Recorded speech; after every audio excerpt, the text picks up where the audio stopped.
Were Raggedy Ann and Andy dolls created as symbols to represent children who died from vaccinations?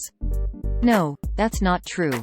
Although Johnny Gruelle, an illustrator and the creator of the dolls, had a daughter who died after getting a smallpox vaccination at her school, the patent for Raggedy Ann dolls was granted several months before her death.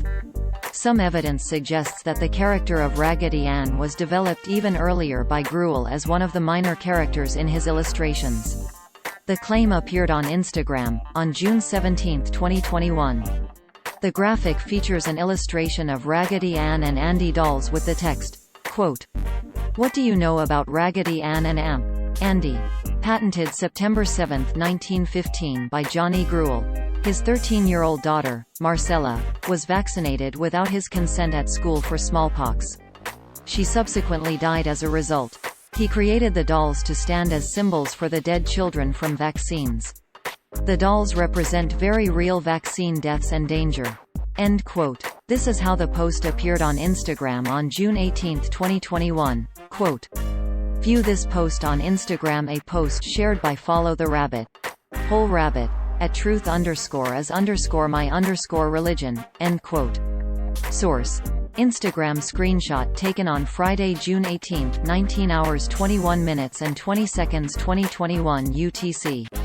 The claim does contain some verifiable information but does not draw a conclusion based on evidence. The application for the patent of the doll that became known as Raggedy Ann was filed on May 28, 1915, and patented on September 7, 1915. According to Johnny Gruelle, creator of Raggedy Ann and Andy, a biography by Patricia Hall, Marcella was vaccinated for smallpox at her school in 1915. Although Marcella's mother Myrtle consented to the first dose, the Gruelles did not agree to a second, which was given to Marcella anyway. She died from subsequent illness on November 8, 1915, which puts the theory that her death inspired the doll at odds with the timeline of the doll's creation. Further, Hall noted that the cause of Marcella's death is somewhat muddled. Quote, "Though Myrtle and Johnny Gruelle staunchly maintained that a bad vaccination had killed their daughter, Marcella's death certificate, prepared the day after she died, cited valvular heart disease of several years' duration as the cause of death. The secondary, contributory cause listed was edema, with a duration of about 90 days. Nowhere on the certificate was a vaccination or an infected vaccination implicated as a cause of death. However, valvular heart disease is a condition that, especially without antibiotics, can turn fatal if a bacterial infection ever takes hold. The heart itself becomes infected and inflamed, eventually going into cardiac arrest.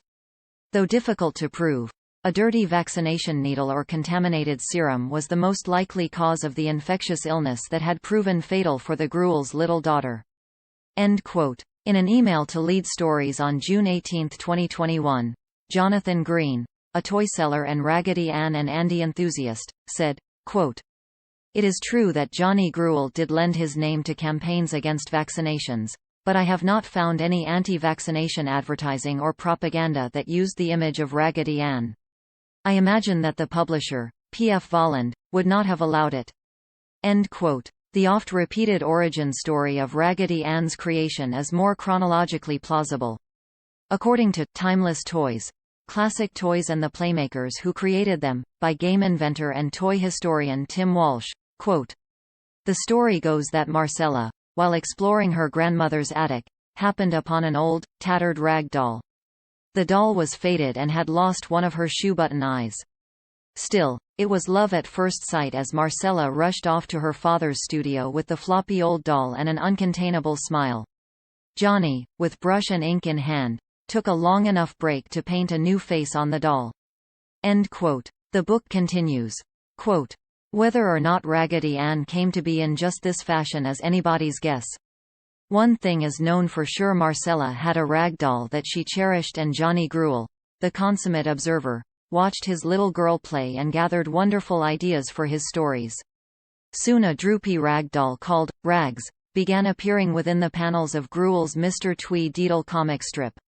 Rags continued to have a limited role in Gruelle's stories until she came to life one day in 1915.